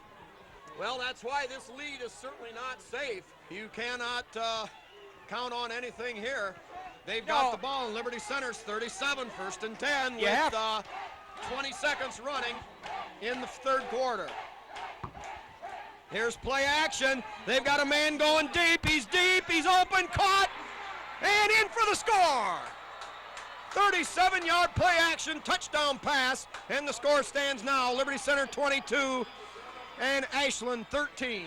Well, it was a well-conceived pass play. I mean, good pattern there, and he had a step or two on the Tiger defender, and quarterback got her there, Spike. He had some good pass protection blocking, too, because the Tigers had a pretty good rush on him, but he threw a strike, and Crestview, not having scored since the first play from the line of scrimmage when the ball game began with just 11 seconds to go in the third quarter, hangs a 6 up. Well, that's why no lead is safe. You know, this drive started on their own 7-yard line. Only about 7 plays later, they're into the end zone. And now the score stands, Liberty Center 22 and Crestview 14. Jim, hang on to your hat, baby, because we've got a whole quarter of football yet, and I've got a feeling the Tigers are going to need another score. Yeah, well, you know, playoff football, and as we've said, these guys come in here having won 10 ball games of their own. Well, they didn't do it just by saving their cereal box tops. I mean, they are a good, hard, tough football team. I think Tiger conditioning is liable to come into play, Spike. As I look on the sideline, I do not see a lot of depth by the Crestview team. But, boy, they do have some speed. Team speed they've got. Well, conditioning and will to win and everything else certainly I would think would be in Liberty Center's favor, but we've got to keep them from busting any more big plays. All right, as we get set for the kickoff here, we'll run down through our sponsors here. We've got Trucker's Paradise out on the corner of 109 and 24. We've got Miller Brother Trucking with Skip Miller. Holgate Metal Fab with Jeff Spangler. Dave's Auto Service with Dave Perry right there in Liberty Center, Honest Dave Perry. Liberty Products with Terry Bowers. Skybank in Liberty Center. KK Collision with Kyle Kern. And LR Babcock Plumbing and Heating with Bill Tiplady and Danny Brown. Now the line drive kick comes down, rolling around about the 6-yard line, picked up by Parasini. Parasini goes straight ahead into the teeth of the defense and returns the ball up to the 20-yard line. And the Tigers will take over there relatively deep in their own territory. Yeah, you know, a trademark of this Tiger football team this year that has gone undefeated through the regular season is not giving up the ball very often, Spike. And, boy, they can ill afford to do that now. That's the thing about playoff football. There's not a tomorrow. You get it done or go home. Right. Well, Ashland has shown their explosiveness. Liberty Center has owned the line of scrimmage for the most part, but yet they've been able to pass the football when they've needed to, and then a couple of big plays, and they're right hanging on, right in there battling. Tigers are going to have to take care of business now. We've got Zeiter out there in a wing on the right side. He comes in motion. Here is the give straight ahead. Holy mackerel, who had that football? Rodney Ponton, but I didn't see him get it. No, excellent bit of fakery and ball handling. Ponton picks up a 10 on the play for a first down, and we didn't even get it. No, Tim Myers faked this way and faked that way, and all of a sudden Ponton's got the ball.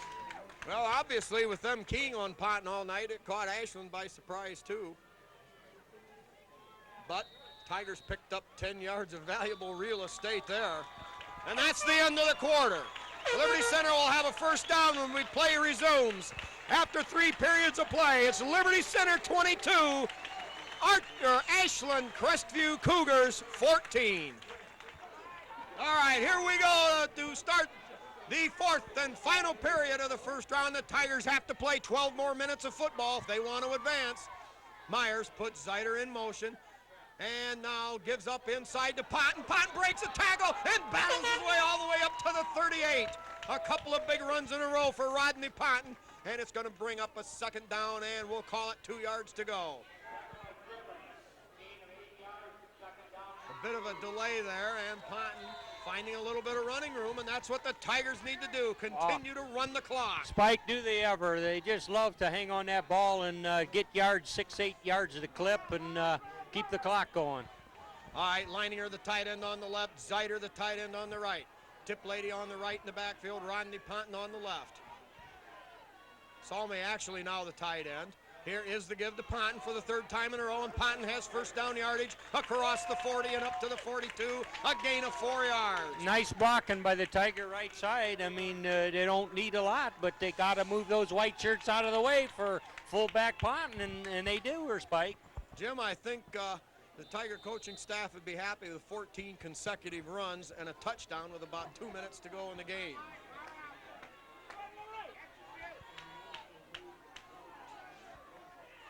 All right, Nate Bear, the guard on the right, along with Dotson, the tackle on the right.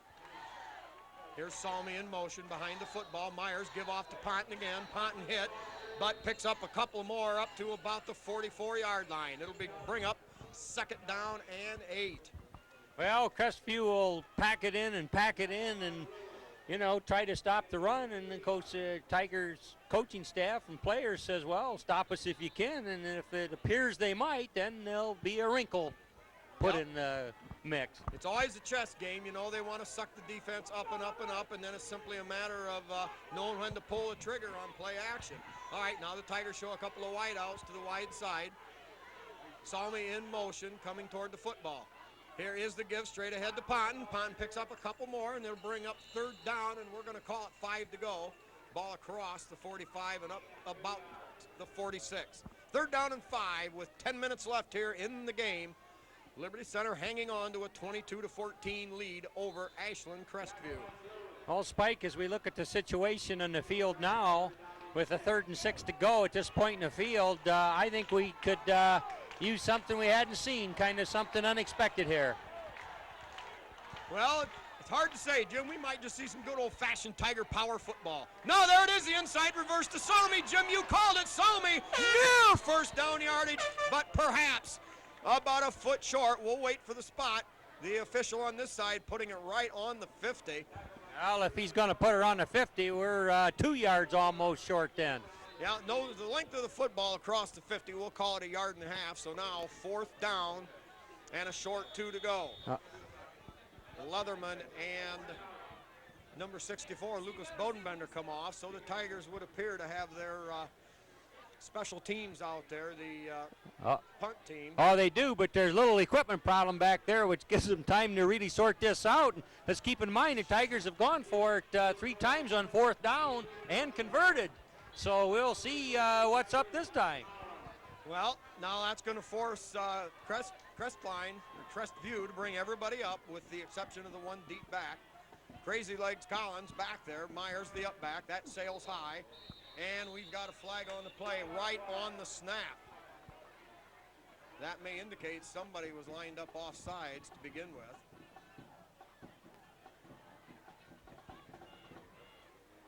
All right, no, procedure call. Yeah, It's, I think Tiger on the far side might have been just a little quick in getting down for coverage, Spike. And, you know, these officials are really top quality here as you get to the playoffs.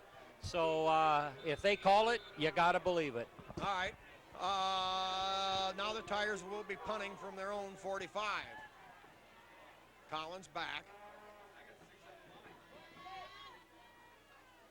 Good snap, but low. Collins fields it clean, goes with the left foot, gets that good end over end bounce, and rolling down into territory of the Cougars, down to about the 21.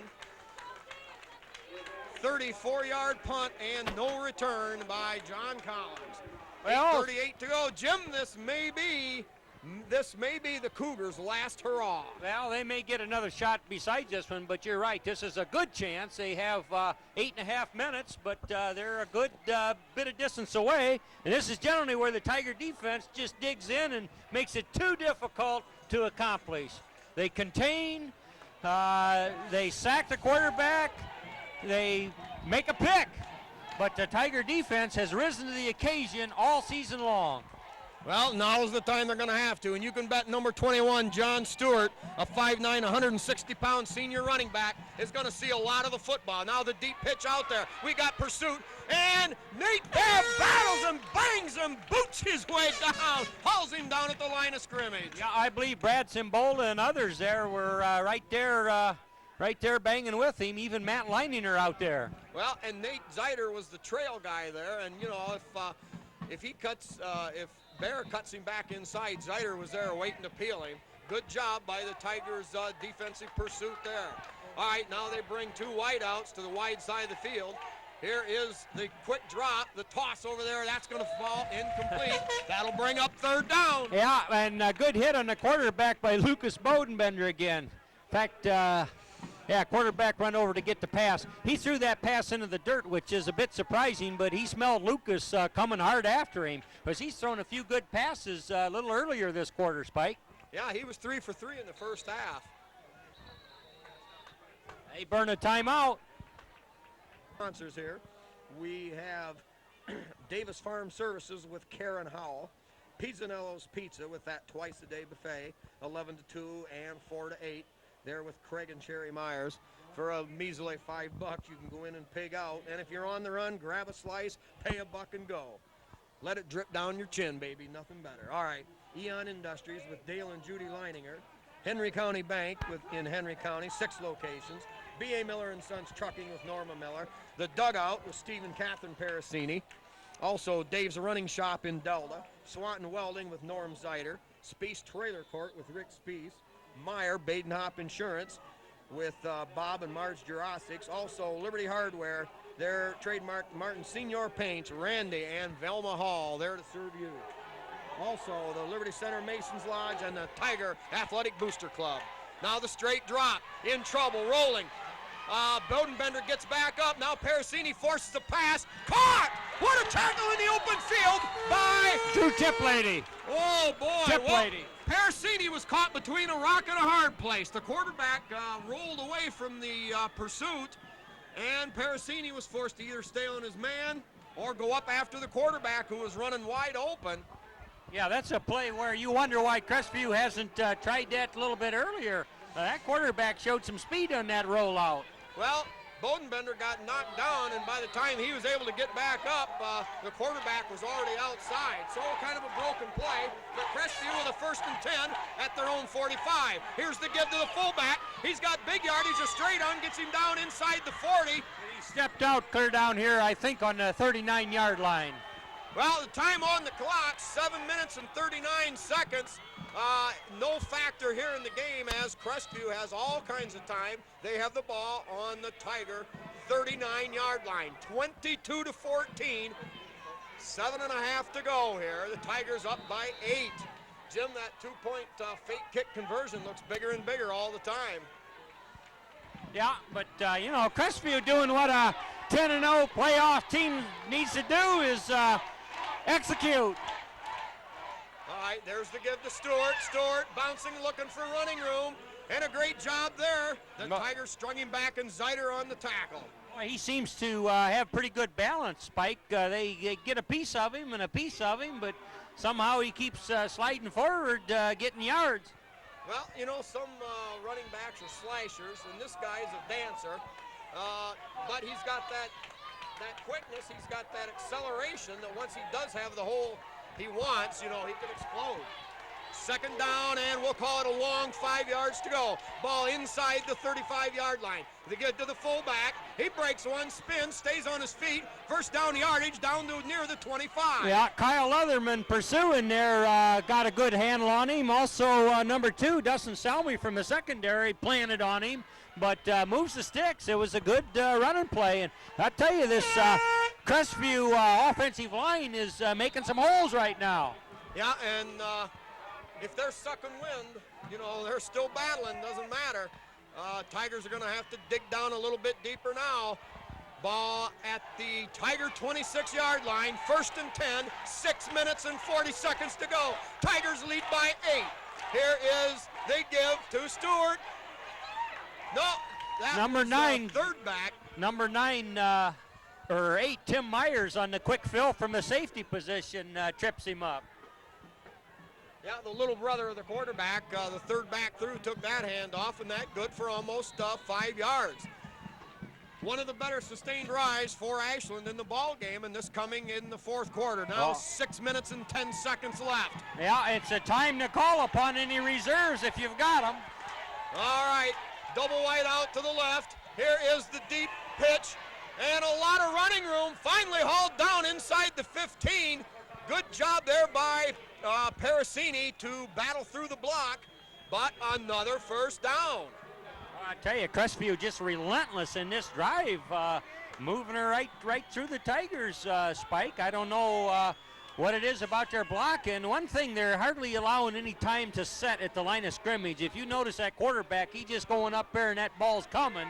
And I don't know if the Tigers are quite ready then.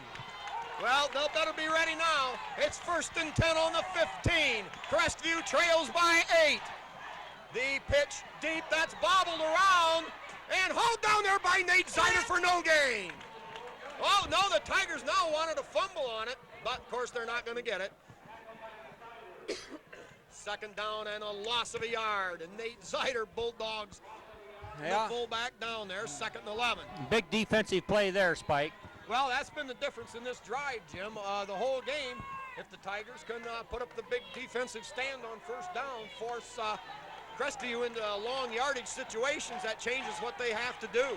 Now the Tigers did it there, and it's 2nd and 11. Here comes the blitz. Here's the give in the backfield. He worms his way and tweaks and dives, and somehow, Jim, he picked his way through. I don't know how that guy stays on his feet that long, but down inside the 10. Yeah, I can't see the numbers as they're getting up. Nate Bear in there, Simbola down there, but by golly, they're just ever getting closer to that Tiger goal line. Lucas Bodenbender knifed through there and had a shot at him way back in the backfield when he took that pitch, but he couldn't grasp that elusive guy. He's pretty quick, Spike, number 21 for the Crestview. Yeah, 10-yard gain, 3rd and 1.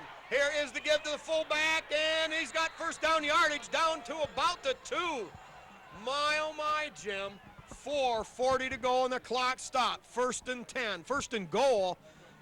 In fact, inside the 2. Yeah, Fuller going in now for Simbola. You know, Spike, as we watch this drive, albeit a real good drive put together by Crestview, you wonder where they've been all game. Well, hey, but sometimes you work, sometimes it don't. All right, they go with a quarterback sneak. He gets slammed down. That'll bring up 2nd down. He didn't get in. Jim, I'll never forget last year's goal line stand. Probably the most memorable event for me in Tiger history is that goal line stand against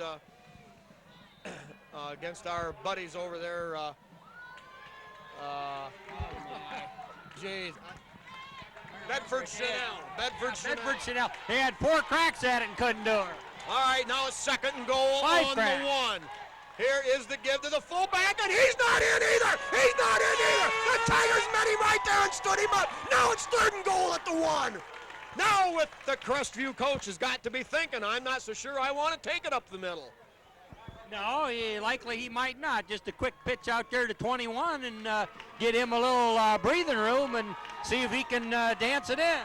Well, boy, this is pride by the Tigers, Spike. I mean, they're just saying, hey, I don't think so. Not here, not now. All right, the ball at the 1-foot line. Here is the give, and the fullback dives. And I don't know, it's a fumble, I think. Wait and see. There's no signal for the touchdown. I don't think he's in. I don't know. I'm not sure the officials know what they're doing. Yeah, it's a slow call, whatever it is. 4th down. 4th down, the Tigers hold again.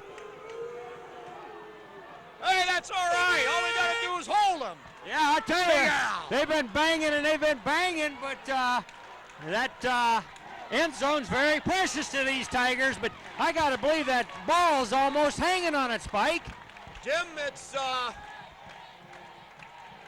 yeah, it's only inches away. This is it. 4th and goal at the 1. 2:57 and clock running. Ashland with the ball. Here's the give to the fullback, and he's in for the score. Well, a courageous goal line stand, but finally the Cougars punch it in on the 4th play from a yard out, and now it's 22-20 with 2:51 left. Well, the whole game comes down to this, Jim. Yeah. You know, I'd like to had a picture of that 3rd down play that the Tigers stopped there. And boy, there was just a long time for these striped shirts to figure out exactly what to call, whether it was a fumble and a change of possession or whether to give them a touchdown. Well, ultimately, it was still 4th down. They retained possession, but with the ball hanging on the goal line, finally they pushed her in. All right, the 3rd and final timeout used by Crestview. Obviously, they know the game's on the line, and while we're waiting for that, we'll finish up our sponsors here on this round. We've got, let's see here. Oh, we're down to the Liberty Center Masons Lodge and the Tiger Athletic Booster Club. Also, we've got Louis Miller, Mary Beth Collins, along with Chester and Nola Short and brother Chad for their son Crazy Legs Collins. We've got Mike and Linda Simbola along with Christy Simbola, sister to Brad Simbola. Also Dave and Karen Moeller with Todd and Jason Moeller from Kevin. Rich and Pat Myers for their son, the quarterback, Tim Myers. Dale and Judy Leininger along with Dawn and John Bender for their son and grandson, Matt Leininger. Mike and Janet Bodenbender, Katie, Emily Bodenbender. All right, here we go. This is the big one here. They line up in what appears to be a full house backfield. Here is the give, rolling out. It's all down to this. Great pressure from Bodenbender, and it's incomplete. It's incomplete. I believe the interception was made. Well, not interception, but Tip Lady may have been the one that knocked it down. And Jim, we got 2 minutes and 50 seconds to control the football. Tigers up by 2 points, and I tell you, they had time to really consider that, and Tigers just had it covered. It was coverage, it was good pressure there, and quarterback tried to drill it in, but Tigers were there. I didn't get the number, but as you say, Tigers need to hang on for just under 3 minutes. All right, and they've used their final timeout on that extra point conversion attempt. So now, Jim, they're going to have to gamble. They can't give Liberty Center even 1 first down, or you can just about give this thing up. They'll be going for the football. They'll be pulling off a lot of little extracurriculars. And this is where the coverage kickoff return guys have got to really look that situation over. You know, I mean, no mistakes. And then, of course, Tigers have played mistake-free ball. In fact, I don't remember the last time Tigers had a turnover, Spike. No. Well, tell you what here, the onside kick has to be a definite possibility. They need the football, and they need it quick, and that's the best way I know. Well, Tigers have a lot of good hands people up front there.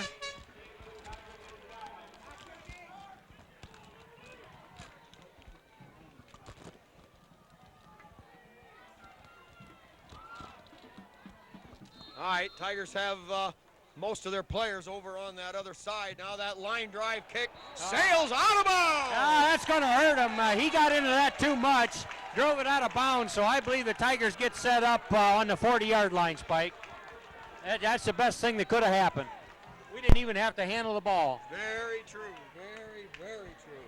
All right, get some more of our sponsors here. We've got Bob and Julie Shaddy. Also, Greg and Deb Weston, along with Lynn, Katie, Sean, and Troy. Bill and Lisa Tiplady for Aaron, along with Aaron, Taylor, and Evan. Also, Bill and Betsy Zeider. And certainly, we can't forget the porch coaches. Also, Donnie Sharp and John Slagle, Herb Murdoch and his grandson, Scott Judge, Al Simbola, and also Roy McGarry and good old Og Kessler. All right, Tigers line up now with 3 men in the backfield. Silvas, now that was the fake. Yeah. It was actually Myers that kept the ball. I wondered why why nobody was tackling Silvas. Yeah, because nobody else was moving. Silvas is the only guy going ahead.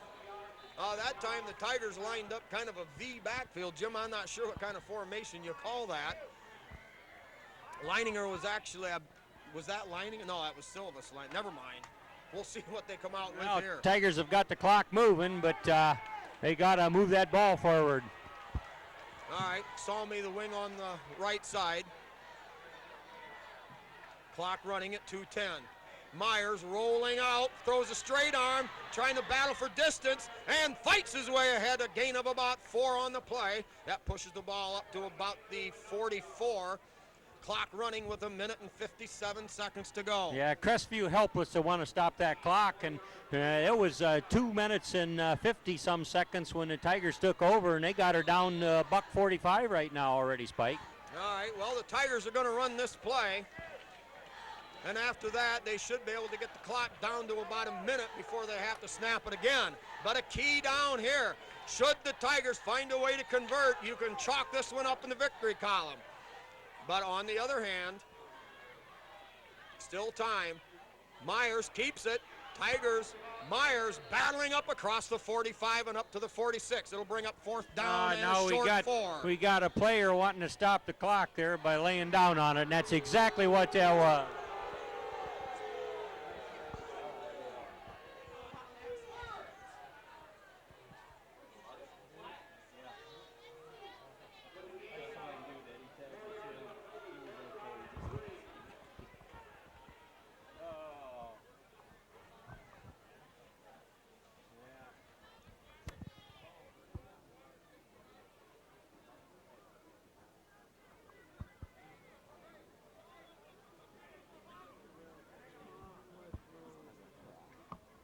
Oh, you know he's not hurt. Oh, I saw.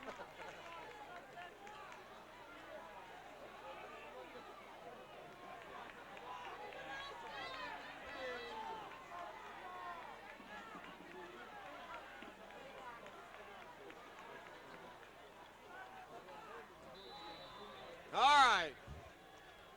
Now the clock starts. They've got him off the sideline. Tim Myers comes from the sideline now, brings the play in. Clock running now down to about 1 minute to go.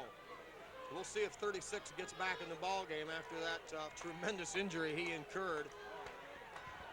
All right, 4th down. The Tigers not lining up in punt formation. Clock running at 47, 46. Up. Hey, nothing wrong with that. Nothing wrong with that at all. The Tigers got the clock down to 43. They were not in punt formation, and I'm sure now. Well, no, it won't start running again.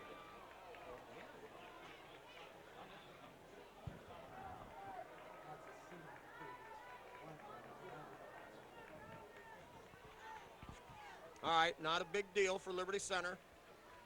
Still 4th down, but 4th down and 9. Liberty Center will be punting, I would believe. And now they're going to use a timeout. 43 seconds left in the ball game. Liberty Center clinging to that 22-20 lead here on TV5.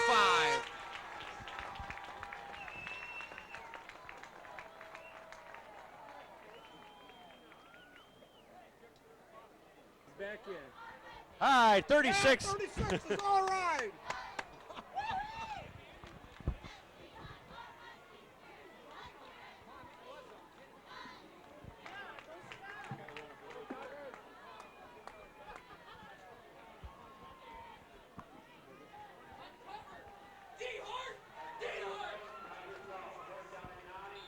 All right, set to go here. Collins back in punt formation.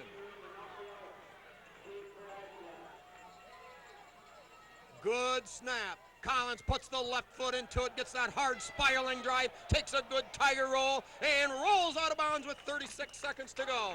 There, the Cougars will take over for the final time. Back on the 27-yard line. They've got no timeouts and 36 seconds in which to operate. Well, Jim, number 36 with a miraculous recovery tried to get back onto the field, but he's not allowed because of the, you can't come back after, you have to sit out a play. Yeah, well, that's a little gamesmanship, and I guess you pull any string you can in order to kind of have an edge, and he did get the clock stopped there, saved his team a few precious seconds. All right, Jim, this thing ain't over with yet. We have to play football for 48 minutes, not 47 minutes and 24 seconds. One big play will do the Tigers in. The defense has got to be ready. Now back to throw. Good pass rush, and we've got the hands on him. Oh, no, he's got some running room. Here comes Bear, runs Stewart, out of bounds, out at the 41. A first down gain of about 13 on the play, 25 seconds left. Boy, Jim, you get a busted play like that, that brings your heart to your throat, I'll tell you. Yeah, this reminds me of when Jesse Smith played for the Tigers. The Tigers had so much offensive power, they hardly used him. But, boy, you put the ball in the hands of your best player, and that's what they want to do. All right, Bodenbender almost had a sack on that play. Now we've got a flag. They're going to blow the play dead before its inception here.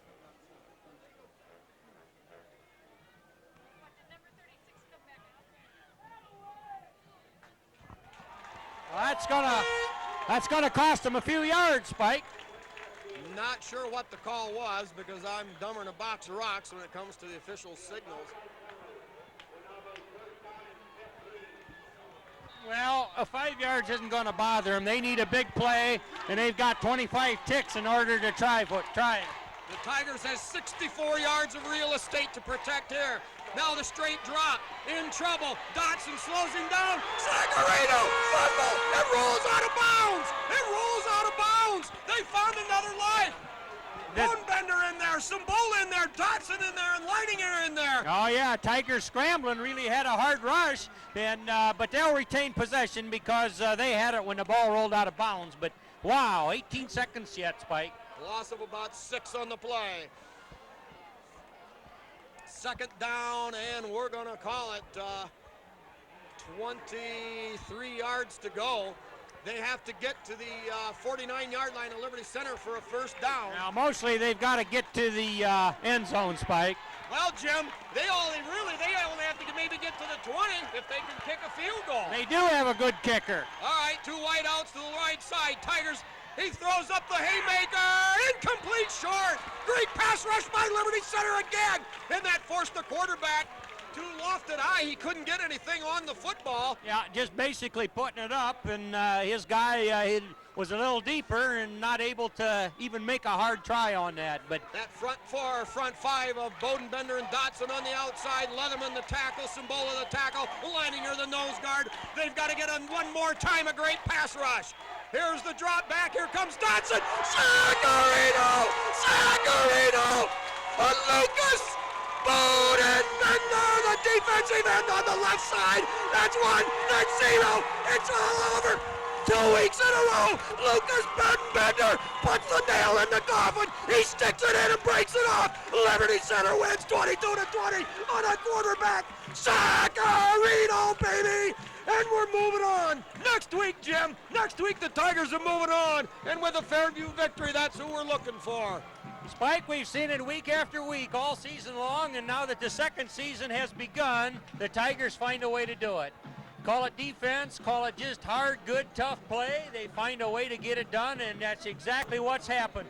Defense has been called on time and time again when it has seemed as though the offense had their difficulties. Well, the offense went out and got 22 points tonight, which is a bundle. But the defense had to come up and play big, and indeed they did.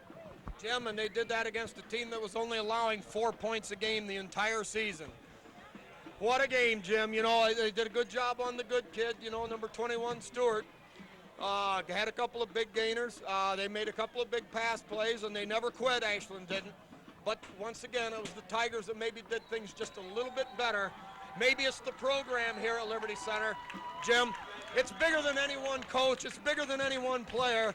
But week after week after week, you see the fruits of it. It's called the program. Oh, yeah, they find a way to do it. And, you know, the boys were interviewed here a day or two ago, and the seniors all got to say their piece, you know. And Spike, it's like the program is here, and they don't want to be the ones to let it down.